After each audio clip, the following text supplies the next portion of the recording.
பிதா குமாரன் பரிசுத்தாவியின் நாமத்தினாலே ஆமென். அனைவரும் ஜெபம் செய்வோமாக.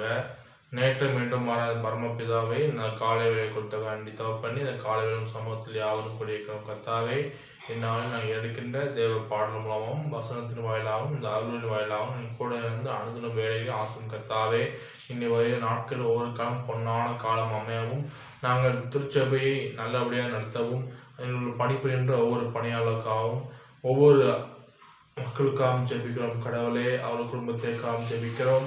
ஒவ்வொருவரையும் வாழ்க்கை எதிராக கருத்து ஒப்பிக்கிறோம். எல்லாம் வல்ல இறைவன் இயேசு நிமித்தம் வேண்டிக்கிறோம். நல்ல பிதாவே, ஆமென். வழிபாட்டுக்கு ஆர்வமாக கிறிஸ்தவ கீர்த்தனை 203வது பாடல்.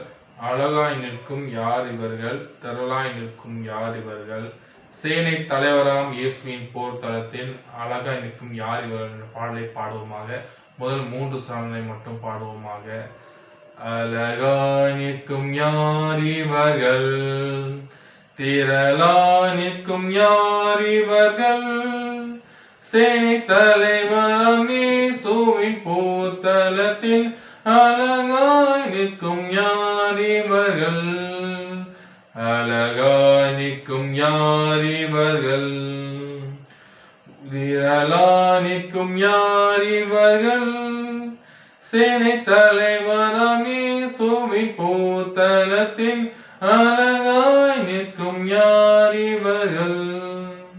1 தாலந்தோ 2 தாலந்தோ 5 தாலந்தோ உபயோகித்தோர், சிறிதானதோ பெரிதானதோ பெற்ற பணி செய்து முடித்தோர், அழகாய் நிற்கும் யார் இவர்கள், திரளாய் நிற்கும் யார் இவர்கள், சேனை தலைவராம் இயேசுவின் போர் தளத்தில் அழகாய் நிற்கும் யார் இவர்கள், அழகாய் நிற்கும் யார் இவர்கள். காடு மேடு கடந்து சென்று கத்தன்பை பயிர்ந்தவர்கள், உயர்வினிலும் தாழ்வினிலும் ஊக்கமாக ஜெபித்தவர்கள், அழகாய் நிற்கும் யார் இவர்கள், திரளாய் நிற்கும் யார் இவர்கள், சேனை தலைவராம் இயேசுவின் போர் தளத்தில் அழகாய் நிற்கும் யார் இவர்கள், அழகாய் நிற்கும் யார் இவர்கள்.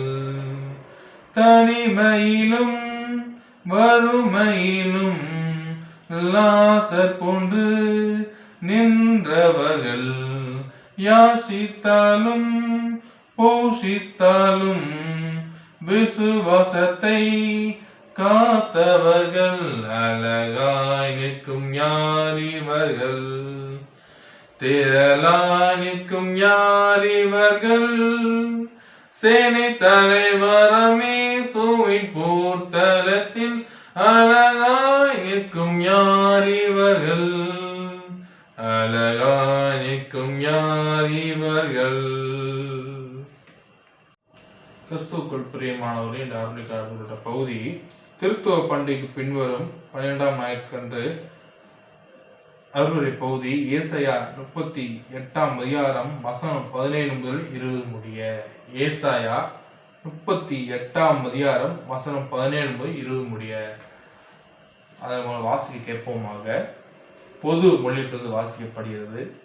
இதோ என் கசப்பு மிகு அனுபவத்தை நலமாக மாற்றினீர், மனங்கனிந்து அழிவின் குழியிருந்து என் உயிரை காத்தீர், என் பாவங்கள் அனைத்தையும் உம் முதுகு பின்னால் எரிந்து விட்டீர், பாதாளம் உம்மை போற்றி பாடாது, சாவு உம்மை புகழ்ந்து ஏத்தாது, பாதாள குழிக்குள் இறங்குவோர் நம்பிக்கைக்குரிய உம்மை நம்பியிருப்பதில்லை, நான் என்று உம்மை புகழ்வது போல் வாழ்வோரை வாழ்வோர் மட்டுமே உம்மை போற்றி பாடுவர், தந்தையர் தம் பிள்ளைகளுக்கு உமது வாக்கு பெறலாமை குறித்து போதிப்பர், ஆண்டவர் எனக்கு நலமளிக்க மனம் கொண்டார், ஆண்டவர் இல்லத்தில் என் புகழ்பாக்களை வாழ்நாள் எல்லாம் இசைக்கருவி மீட்டி பாடுவோம் என்பார் என்பது.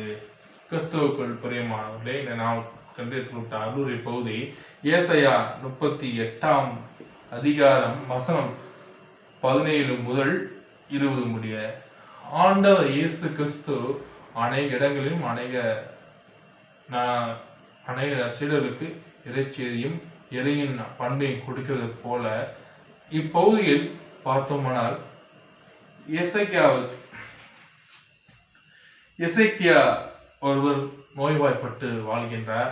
அவர் கடவுளுக்கென்று கீழ்ப்படிந்து அனைத்து விதமான செயல்களை செய்யக்கூடிய மனிதர். அப்படிப்பட்ட மனிதருக்கு ஒரு நோயின் காரணமாக படுக்க வைக்கிறார். அப்போ அநேகர் சொல்றாங்க, நீங்க சீக்கிரம் மறுத்துருவீங்க, அதனால உங்களோட வாழ்க்கை இறக்கிறதுக்கு முன்னாடி அநேக விதமான பணிகள் இருந்துச்சுன்னா செய்து முடிச்சு போயிருங்க சொல்றாங்க. ஆனா அவர் என்ன பண்றாருன்னா, தன் படுக்கையில சுவர் பக்கமா படுத்து என்ன பண்றாரு, கடவுள்கிட்ட மண்டாடி அழுகுறாரு. என்ன அழுகுறாரு, கடவுளே எனக்கு இன்னும் ஒரு வாய்ப்பு கொடுங்க, நான் அநேக செயல்களை செய்யணும், உங்களுடைய பணியை நான் இன்னும் சிறக்க பண்ணணும், அதனால நான் உயிர் வாழணும்னு ஆசைப்படுறேன்னு கடவுள்கிட்ட மன்றாடு. அப்போ ஒரு நபர் சொல்றாரு, கடவுள் உங்களை இன்னும் ஆயுள் நாளுக்கு வைப்பாரு, நீங்க அதோடைய அனைத்து செயல்களை செய்வீங்கன்னு சொல்றாரு. அப்ப இங்க கடவுள் என்ன பண்றாரு, ஒரு மனிதனை எப்போதும் கைவிடுவதில்லை. மன்னன் பிறந்தாலும் சரி இறக்கவும் என்ன பண்றாரு, கடவுள் கடைசி நாட்களையும் துணையா நிற்கிறாரு. இந்த வசனத்திலே சங்கீதம் ஏசாயா 38 அதிகாரத்துல 17 வசனம் வாசித்தோம்னா நமக்கு புரியும். அதாவது, இதோ என் கசப்புமிகு அனுபவத்தை நலமாக மாற்றினீர், மனம் கனிந்து அழிவின் குழியிலிருந்து என் உயிரை காத்தீர், என் பாவங்கள் அனைத்தையும் முதுகு பின்னால் எரிந்து விட்டீர். என்ன சொல்றாரு, என் கசப்புமிகு அனுபவத்தை நலமாக்கினீர். அதாவது நம்ம வாழ்க்கையில அனைத்து கசப்பான காரியங்கள் இருக்கலாம், ஆனா கடவுள் என்ன பண்ணுவார், அதை நன்மையாவே மாற்றிடுவார். இன்னைக்கு உலகத்துல துன்பம் இருக்கலாம், பகை உணர்வு இருக்கலாம், பாசம் இல்லாம இருக்கலாம், குடும்பத்துல பல பிரச்சனைகள் இருக்கலாம். ஆனா என்ன பிரச்சனை தான் என்ன பண்ணுவார், நம்ம கடவுள் நன்மையானதை மட்டும் கொடுப்பார், நன்மையானதை மட்டும் நம்ம செய்வார். அப்ப எவ்வளவோ கசப்பான காரியம் இருந்தாலும் கூட நம்மளுக்கு கடவுள் நன்மையான ஒரு பலனையும் நன்மையான ஒரு பயன் நமக்கு கொடுக்கிறாரு. அதுல 2ஆம் வசனம் பார்த்தோம்னா, மனம் கனிந்து அழிவின் குழியிலிருந்து என் உயிரை காத்தீர். அதாவது உலகத்தை எடுத்துக்கோங்க, உலகத்தில் அனைத்து விதமான பிரச்சனைகளை பார்க்கலாம். சுனாமி வந்துச்சு, அநேக பேர் மரித்தார்கள். கிறிஸ்துவை நம்பினர்கள் சுனாமி தாக்கவில்லை. ஏன்னா வேளாங்கண்ணி எடுத்துக்கிட்டோம்னா, ஒரு பாதிரி என்ன பண்ணாருன்னா, சுனாமி வரும்போது ஒரு படகு தள்ளி விட்டு, கடவுள் பேர்ல சொல்றேன், உன்னோட அளவு மக்களை எதுவும் பண்ணக்கூடாதுன்னு தள்ளி விடுறாரு. அந்த மரப்பழம் போகும்போது உடஞ்சி விழுது. 2வது கடவுள் சத்தியம் பண்ணி சொல்றாரு, நான் உண்மையான வேதத்தை படிக்கிறவன், கடவுள் நம்பிக்கை வைக்கிறேன், மக்களுக்கு ஒன்னால் எந்த தீங்கும் சொல்லி திரும்பி பழகிசார். அந்த அலைகள்லாம் ஓய்ஞ்சு போகுது. அப்ப அநேக இடத்துல சுனாமி வரும்போது கடவுள் பேர் சொல்லி நம்ம நாமத்தை ஜெபிச்சோம்னா எந்த ஒரு பேர ஆபத்தும் நம்மளுக்கு நெருங்காது. அதே போல இன்றைக்கு இந்த கொரோனா காலத்துல வாழ்கிறோம், அநேக இக்கட்டான சொல்லி வாழ்ந்தாலும் கடவுளை நம்பியிருக்கோம். நாம இதுவரைக்கும் நமக்கு என்ன வரல, கொரோனா பாதிப்பு வரல. அநேக பேர் கடவுளை நம்பா இருக்கிறாங்க, என்ன பண்றாங்க, கொரோனா என்ற நோய் ஆபத்தில் வெளியேறி இருக்கிறார்கள். அப்ப கடவுள் மீது நம்பிக்கை வைத்திருக்க வேண்டும், கடவுள் மீது நாம் உண்மையான பற்றுறுதி வைத்திருக்க வேண்டும். அப்படி வைத்திருந்தால் மட்டுமே தான் என்ன பண்ண முடியும், எந்த நோயும் நம்மளே அண்டாது. அப்ப அங்க என்ன சொல்றாரு, ஒரு நோயின் பிடிந்த மனுஷன் என்ன பண்றாரு, கடவுள் வல்லமையினால அந்த நோய் என்ன பண்ணிருச்சு, முற்றிலும் குணமாயிருச்சு. அப்ப இன்னைக்கு நம்ம எவ்வளவோ நோயில் வந்தாலும் என்ன பண்ணணும், கடவுள் மீது நம்பிக்கை வைக்கணும். இன்னைக்கு காலகட்டத்தில் அநேக இடத்துல பாத்தீங்கன்னா கிறிஸ்தவன் மதித்து கொண்டிருக்கிறார். ஒரு பக்கம் நோயின் மூலமாக அழிவு வருது, ஒரு பக்கம் மதத்தின் மூலமாக அழிவு வருது, இன்னொரு பக்கம் அங்கங்க யுத்தங்கள் நடந்து கொண்டிருக்கிறது. அப்ப எல்லா சூழ்நிலை வந்தாலும் நாம் என்ன பண்ணணும், கடவுள் ஒருவரே நம்பி வாழ வேண்டும். அப்ப அதுல 3ஆம் வசனம் பார்த்தோம்னா, என் பாவங்கள் அனைத்தையும் உன் முதுகுக்கு பின்னால் எரிந்து விட்டீர். எங்க பாவங்கள் அனைத்தையும் என்ன பண்ணார், முதுகு பின்னால் எரிந்து விட்டின்னு போட்டிருக்கு. அப்ப எனக்கு எவ்வளவோ உலகத்துல பாவமான காரியம் செய்தாலும் கூட எனக்கு என்ன பண்ற, கடவுள் மன்னிப்பு கொடுக்கிறாரு. அப்ப கடவுள் அங்கேயும் உயர்வாக காணப்படுறாரு. நம்ம எவ்வளோ வாழ்க்கை சூழ்நிலை ஏதோ சரி தவறு பண்ணியிருப்போம். ஆனா கடவுள்கிட்ட மனது உருகி முழங்கால் இட்டு மண்டாடும் என்ன பண்றோம்? நம்மளுக்கு துன்பம் எல்லாம் நீங்க போய் சந்தோஷத்தை உணர்றோம். அப்ப கடவுள் பாவத்தை மன்னிக்க கூடிய ஒரு இயேசு கிறிஸ்துவாய் காணப்படுகிறார். அப்ப இந்த வசனத்தோட நம்ம இன்னொரு வசனத்தையும் பார்க்கலாம். நம்ம பழைய ஏற்பாட்டு பகுதியில 1 சாமுவேல் 16ஆம் அதிகாரம் வசனம் 1 முதல் 13 முடிய.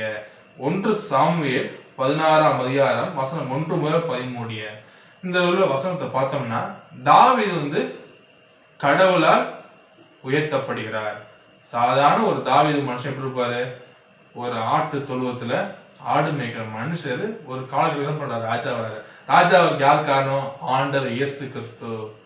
அங்க இருக்க சாமுவேலை பார்த்து சொல்றாரு, சவுல் சீக்கிரமாவே ராஜ்யத்துக்கு போற நிலைமை வரும், அதனால ஒரு நல்ல ஒரு மனிதனை நான் தேர்ந்தெடுத்திருக்கேன், நீ அவனுக்கு போய் என்ன பண்ற? அபிஷேகம் செஞ்சு அவனை கூட்டிட்டு வர. அவனை போய் உயர்வா இருக்கான், குள்ளமா இருக்கான், அவன் அழகா இருக்கான், என்ன பண்ணக்கூடாது? தோற்றத்தை வச்சு நீ கணிக்க கூடாது. அவன் கடவுளோட வல்லமையா இருக்கானா, கடவுளை பலத்தை பெறக்கூடிய மனிதனா இருக்கானா, அதை மட்டும் தான் பார்க்கணும். ஏன்னா இன்னைக்கு இருக்க மனிதர்கள் எப்படி இருக்காங்கன்னா, ஒரு மனுஷன் 2 பேர் வேலைக்கு வராங்கன்னா திறமையை பார்த்து வேலை கொடுத்தா அது வேற. அவன் முகம் அழகா இருக்கு, பார்க்க நல்லவனா இருக்கான், அவனுக்கு வேலை கொடுப்போம்னு நினைப்பாங்க. கொடுக்கும்போது கொஞ்சம் காலத்துக்கு என்ன இருக்கும்? இதை விட வேற கம்பெனிக்கு நல்ல வாய்ப்பு என்ன பண்ணுவாங்க? அங்க போயிடுவான். ஆனா இவங்க 2வது நீக்கிருப்பாங்களே ஆளு திறமை இல்லைன்னு சொல்லி, ஆனா அவன் வேலை கொடுத்தா என்ன பண்ணுவான்? அதிகமான வேலைப்பாடு செய்து அதிக முன்னேற்றமும் அதிக விதமான நிர்வாகத்துக்கு நல்ல பணி செய்து முடிப்பான். ஆனா இந்த உலகத்தை என்ன பண்ணுவோம்? திறமைக்கு விட யாரு காசு அதிகமா வைக்கிறதோ அவங்க என்ன பண்றாங்க? வேலைகள் அதிகமா கொடுக்கப்படுகிறது. அதே மாதிரி கடவுள் சொல்றாரு, மனிதனை போல முகத்தை பார்க்க கூடாது, அவன் அகந்திய பார்க்கணும் கடவுள் சொல்றாரு. அகந்தான் என்னது? மனசு சுத்தமா இருக்கா? அப்படி சுத்தமான மனுஷன் என்ன பண்ணுவான்? கடவுள் கீழ்ப்படிந்து வாழ்வான். தன் சுற்று முட்டாள் என்ன பண்ணுவான்? நல்லதே பண்ணக்கூடிய ஒரு எண்ணம் இருக்கும். அப்படிப்பட்ட மனுஷன் நீங்க என்ன பண்ணுவோம்? தேர்ந்தெடுக்கணும்னு சொல்றாரு. அப்ப அங்க சாமுவேல் சொல்றாரு, நான் சவுலுக்கு தெரியாம எப்படி போவேன்? தெரிஞ்ச எனக்கு கொன்றுவாரு பயத்துல சொல்றாரு. அப்ப அவர் சொல்றாரு, கடவுள் நீ எரிபலி செலுத்த போறன்னு சொல்லி போயிரு, உன்னைய அவர் எதுவும் பண்ண மாட்டாங்க. எரிபலி செலுத்துறதுக்காக போறாரு. தாவீதோட அப்பா பேர் ஈசாயி. அவருக்கு 7 புதல்வர்கள் இருக்கிறார்கள். அந்த 7 புதல்வரையும் என்ன பண்றாருன்னா கடவுள் தேர்ந்தெடுக்கிறார். எப்படி வந்திருக்கிறாரு? சாமியார் மூலமாக ஒவ்வொருத்தரையும் என் முன்னாடி நகர்ந்து போக சொல்லும் போது ஒவ்வொருத்தரும் முன்னாடி வராங்க. அப்ப சொல்றாரு, இவரை கடவுள் தேர்ந்தெடுக்கல. அப்ப 7 நபர் கடந்து போறாங்க, அவரையும் யாரும் தேர்ந்தெடுக்கல. அப்ப சாமுவேல் ஈசாயை பார்த்து கேட்கிறாரு, உனக்கு இவனும் மகன்களா? வேற மகன்களே இல்ல, ஒரு பையன் இருக்கான், சிறுவன் கத்துனா அவன் கூட்டிட்டு வராங்க. கூட்டிட்டு வந்தா அவன் அழகாவும் இருக்கான், நல்ல தோற்றத்துலயும் நல்ல சிறப்பா இருக்கான், ஆனா சிறுவனா இருக்கான். உடனே கடவுள் இவன் தான் தேர்ந்தெடுக்க பையன். ஆனா சாமுவேலுக்கு ஒரு யோசனை இருக்கும், ஆனா 7 பேரும் இருக்காங்களே, 7 பேரும் பலசாலியா இருக்காங்களே, இவனையும் அரசராகனு நினைச்சிருக்கலாம். ஆனா கடவுள் என்ன பண்ணிருக்காரு? ஆளோட உயர்த்த வைத்தியம் ஆளோட தோற்றத்தை வைத்து அவர் கணக்கு இல்லை. அவன் ஒரு நல்ல மனசு, அந்த 7 பேருக்கு ஒரு நல்ல மனசு என்ன பண்ணிக்கலாம்? கடவுள் என்ன பண்ணிருக்கா? அவரை ராஜாவா ஆயிக்கலாம். அப்ப ஒரு மனிதனோட வாழ்க்கையை விட மனிதனோட மனசுதான் பெரிய விஷயம். இன்னைக்கு உலகத்துல நம்ம அனைத்து செயல்முறை என்ன பண்ணுவோம்? மூளை பேச்சு கேட்போம், மனதோட பேச்சு கேட்போம், ஒரு சந்தேகம் இருக்கும். சில நேரத்துல மனதோட பேச்சு உண்மையா இருக்கும், மூளையோட நம்ம செயற்பாடு சேர்ந்தோம்னா அனைத்து தீய விஷயமும் முடியும். அப்ப நாம எதை பேச்சு அதிகமாக கேட்கிறோம்? மனிதனின் பேச்சு தான் அதிகமாக கேட்கிறோம். அதே மாதிரி கடவுள் மனிதனுடைய மனதின் உண்மையான எதுன்னு சொல்லி கண்டறிஞ்சு தாவீதை தேர்ந்தெடுக்கிறார். அப்ப தாவீதோட வாழ்க்கையை முறையை மாற்றுகிறார், தாவீதை நல்ல உயர்வையும் கொடுக்கிறார். அவன் என்ன குள்ளமானாலும் என்ன பண்றான்? கடவுளுக்கு உண்மையா இருக்கான். எப்படி உண்மையா இருக்கான்? ஒவ்வொரு பண்டிகை வரும்போது என்ன பண்றான்? தன் ஆட்டுக்கள் நல்ல செலுத்த ஆட்டுக்குள்ள என்ன பண்றான்? கடவுளுக்கு காணிக்கா கொடுக்குறான். ஒவ்வொரு நாளும் கடவுள்கிட்ட மண்டாடி அவன் வேலையை பார்க்கறான். ஒவ்வொரு நாளும் கடவுள்கிட்ட மண்டாடி தன் பெற்றோருக்கு கீழ்ப்படிந்து வாழ்றான். இப்படி அனைத்து விதமா செய்து என்ன பண்றான்? கடவுளுக்கு உண்மையா ஒரு மனிதனாக காணப்படுறான். அப்ப கடவுள் பண்றாரு, அதிகமா நேசிக்கிறார். அப்ப நம்ம வாசி கேட்ட மாதிரி எல்லா பாவத்தையும் என்ன பண்றாரு? முதுகு பின்னால் எரிந்து வர்றார். இன்னைக்கு உலகத்துல பாவம் சூழ்ந்து காணப்படுது, ஆனா அது விடுபட்டு காணப்படுகிறோமா என்று நம்ம சிந்தித்து பார்க்கணும். ஏன்னா உலகத்துல ஒவ்வொரு இடங்களிலும் பல இக்கட்டான சூழ்நிலை காணப்படுகின்றன. இன்னைக்கு பாத்தீங்கன்னா நாட்டுல அநேக கிறிஸ்தவர்கள் மறிக்கின்ற நிலைமை வருகிறது. ஏன் வருது? ஒவ்வொருத்தர் கூட சமாதானம் கிடையாது. தான் இந்த மதம் பெருசு, அந்த மதம் பெருசு அப்படின்னு ஒருத்தருக்கு ஒருத்தர் வேற்றுமை இருக்கு. அந்த வேற்றுமை மாறணும். மாறினா என்ன பண்ணுவோம்? மனித மனிதே சமாதானம் வாழ முடியும். அப்ப அவர்கள் மனநிலை மாற வேண்டும். அவர் செய்கின்ற அனைத்து தீவிரமான பாவங்களும் மாற வேண்டும். கடவுளுக்கு உண்மையான பிள்ளைகளா இருக்க வேண்டும். அப்படி இருந்தால் மட்டும்தான் கடவுள் என்ன பண்ணிப்பாரு? நம்ம பாவனை மன்னித்து நம்மள நல்ல ஒரு மனிதராக மாற்றுவாரு. ஆபிரகாமும் ஈசாக்கையும் கடவுள் ஆசீர்வதித்து போல் நம்மளும் ஆசீர்வாதம் காப்பாராக. ஆமீன். கடவுள் நோக்கி நாம் மன்றாடுவோமாக. எல்லாம் வல்ல இறைமைந்தரே, என் நாளை கொடுத்த காண்டி தோப்பனே, என் நாள் சமூகத்தில் இந்த திருத்துவ பண்டிகை நாளுக்கென்று உம்மிடம் வந்திருக்கிறோம் கர்த்தாவே. என் நாளிலும் அநேக கிறிஸ்தவர்கள் மறித்துக் கொண்டிருக்கிறார் கர்த்தரே. அவர் ஒவ்வொருவரும் கண்ணோக்கி பாரும். அவர் ஆபத்தின் விளிம்பிலிருந்து அவரை காப்பாற்றி ஒரு நல்வழிப்படுத்தும் கர்த்தரே. அவரை கொலை செய்கின்ற அனைத்து விதமான காரியங்களை செய்கின்ற அனைத்து கைவர்களையும் மனதை மாற்றி சுத்தமாக மனிதனாக மாற்றி அமைக்கான கிருபையின் கர்த்தரே. இனி வருகின்ற ஒவ்வொரு காலங்களும் கிறிஸ்தவரை அறிகின்ற காலமாக மக்கள் மாற கிருபை செய்யும் கர்த்தரே.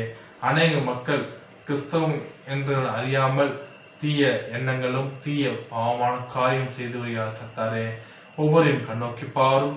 அவர்கள் வாழ்க்கையும் அவருடைய எண்ணத்தையும் முழுமையாக மாற்றி எதிர்காலத்தில் உமக்கு கீழ்ப்படிந்த ஒரு மக்களாக, கீழ்ப்படிந்த ஒரு பிள்ளைகளாக, கீழ்ப்படிந்த ஒரு விசுவாசம் கொண்ட மனிதர்களாக மாற கிருபை செய்யும் கர்த்தாரே. இந்த கொரோனா 3ஆம் அலையிலிருந்து எங்களை பாதுகாத்து அனுதினமும் நன்றிகளையும் பணிகளையும் கொடுக்கிறது போல இனி வருகின்ற ஒவ்வொரு காலையிலும் இந்த கொரோனாவை விடுபட செய்து இந்த நாட்டில் அனைத்து நோய்களை முழுமையாக நீக்கி சுத்தமான ஒரு நாடாக அமைய கிருபை செய்யும் கர்த்தரே. நாட்டில் உள்ள ஒவ்வொரு அமைச்சர்களுக்காகவும், மாநிலத்தில் உள்ள ஒவ்வொரு அதிகாரிக்காகவும், மாவட்டத்தில் உள்ள ஒவ்வொரு தலைமை நிர்வாகிக்காகவும் ஜெபிக்கிறோம் கர்த்தரே. ஒவ்வொருவரும் கண்ணோக்கி பாரும். அவர் செய்கின்ற அனைத்து மக்கள் பணிகளையும், மக்களுக்கு எடுக்கின்ற ஒவ்வொரு திட்டங்களையும் மக்களுக்கு நேர்முகம் சென்று அதன் பயனடைய கிருபை செய்யும் கர்த்தரே. அநேக பேர் தவறான வழிகளை செய்து மக்களுக்கு செல்கின்ற நிவாரண உதவியை தடுத்து தான் சுயத்திற்காக அந்த பணத்தின் மூலமாக அனைவரும் நன்மை அடைகிற கர்த்தரே. ஒவ்வொரு மனதையும் மாற்ற செய்யும். ஒவ்வொரு நாட்டிலும் கருப்பு பணத்தை முழுமையாக அளித்து நாட்டின் நல்ல குடியுரிமை அமைக்கவும், அந்த கருப்பு பணத்தை வைத்திருக்கின்ற ஒவ்வொரு மனிதர்களும் மக்களுக்கு உதவி செய்கின்ற கரங்களாக மாறினார் கிருபை செய்யும் கர்த்தரே. அதே நேரத்தில் ஒவ்வொரு மாவட்டத்திலும் மழை பெய்கின்ற மாவட்டத்துக்காக ஜெபிக்கிறோம் கடவுளே. அங்கிருக்கின்ற அனைத்து விவசாய குடும்பங்களும் இந்த மழையின் மூலமாக அனைத்து விதமான பணிகளும் செய்யும் மூலமாக அங்கு விவசாயிகள் வளர்ச்சி அடையவும், ஒவ்வொரு விவசாயிகளும் தான் பயிரை பயிரிடும்போது கர்த்தரின் நாமத்தினால் அந்த பயிரை உற்பத்தி செய்யும் கர்த்தரே. ஒவ்வொருவரும் அந்த பயிரின் வளர்ச்சியடைந்து நல்ல உற்பத்தி கொடுக்கவும், மனிதனுக்கு ஏதுவாகவும் நல்ல உணவாகவும் அமையான கிருபை செய்யும் கர்த்தரே. இன்றைய காலகட்டத்தில் உணவு முறைகள் அநேக பழக்கங்கள் மாறினாலும் நல்ல ஒரு உணவு கிடைக்காமல் அனைத்து விதமான நோய்கள் வருகின்ற கர்த்தரே. அந்த நோய்கள் முற்றிலுமாக அழிந்து நல்ல உணவு நாம் உண்பதுமாக எங்கள் வாழ்க்கை நல்ல ஆரோக்கியமா இருக்க ஆண்டவர் கிருபை செய்யும் கர்த்தரே. அதேபோல் திருச்சி உள்ள மக்களுக்கு ஜெபிக்கிறோம் கர்த்தரே. அநேக பேர் சுகமினை இருந்தாலும், அநேக பேர் தன் உடல் நோய் இருந்தாலும், அநேக பேர் தூரத்தில் உள்ள பயணம் செல்லும் போது அநேக பிரச்சனை சந்தித்தாலும் ஒவ்வொருவரையும் கண்ணோக்கி பாரும் கடவுளே. அவள் உடல் உள்ள அனைத்து பிரச்சனையும் முழுமையாக நீங்கி பழையபடி அவள் குடும்பத்துடன் சந்தோஷமா வாழவும், அனைத்து விதமான இக்கட்டான சூழ்நிலை இருந்தாலும் கூட அவர்களுக்கு எந்த நொடி பொழுதிலும் அவர்களுக்கு துன்பம் ஏடாதபடி நல்ல சந்தோஷத்தையும் நல்ல ஆரோக்கியம் கொடுத்து குடும்பத்துடன் சந்தோஷமும் வாழ கிருபை செய்யும் கர்த்தரே. இப்போ நாட்டில் உள்ள ஒவ்வொரு கிறிஸ்தவ ஆலயக்காக ஜெபிக்கிறோம் கடவுளே. அநேக ஆலயங்கள் நீண்ட நாட்களாக மூடி இருக்கிறது கர்த்தாவே. இந்த கொரோனா காலமாக வைத்துக் கொண்டு அனைத்து கிறிஸ்தவ ஆலயங்கள் மூடப்பட்டிருக்கிறது கடவுளே. சில இடங்களில் மதத்தின் அடிப்படையாக வைத்து ஆலயங்கள் மூடப்பட்டு வருகிறது கர்த்தாவே. அநேக இடங்களில் பிரச்சனையின் காரணமாக ஆலயங்கள் மூடப்பட்டிருக்கிறது கடவுளே. ஒவ்வொரு ஆலயங்களையும் சீக்கிரமாக திறந்து அதன் மூலமாக மக்கள் சுவிசேஷத்தை அறியவும், அதன் மூலமாக உங்கள் தேவசையை நாங்கள் பெற்றுக்கொள்ளவும் ஆண்டவர் கிருபை செய்யும் கர்த்தரே. அந்த ஆலயத்தை மூட நினைக்கிற ஒவ்வொரு அதிகாரிகளும் ஒவ்வொரு நபர்களும் அவர் மனதை மாற்றி அந்த ஆலயத்தின் திறப்பு மூலமா அனைத்து நன்மைகளும் அடையாள கிருபை செய்யும் கர்த்தாரே. எல்லாம் வல்ல இறைமைந்த இயேசு மித்தம் வேண்டிக் கொள்ளும் ஜீவன் நல்ல பிதாவே, ஆமேன். பரமண்டல் பிதாவே, உன் நாம் பரிசுத்தப்படுவதாக, உன் ராஜ்யம் வருவதாக, உன் சுத்தம் பரமன் செய்யப்போல் பூமியில் செய்யப்படுவதாக. அண்ணன் உள்ள ஆகாரத்தின் தாரும், எங்கள் கண்ணாளில் பாவம் மன்னிக்கிறது போல எங்கள் பாவங்களை மன்னித்தருளும்.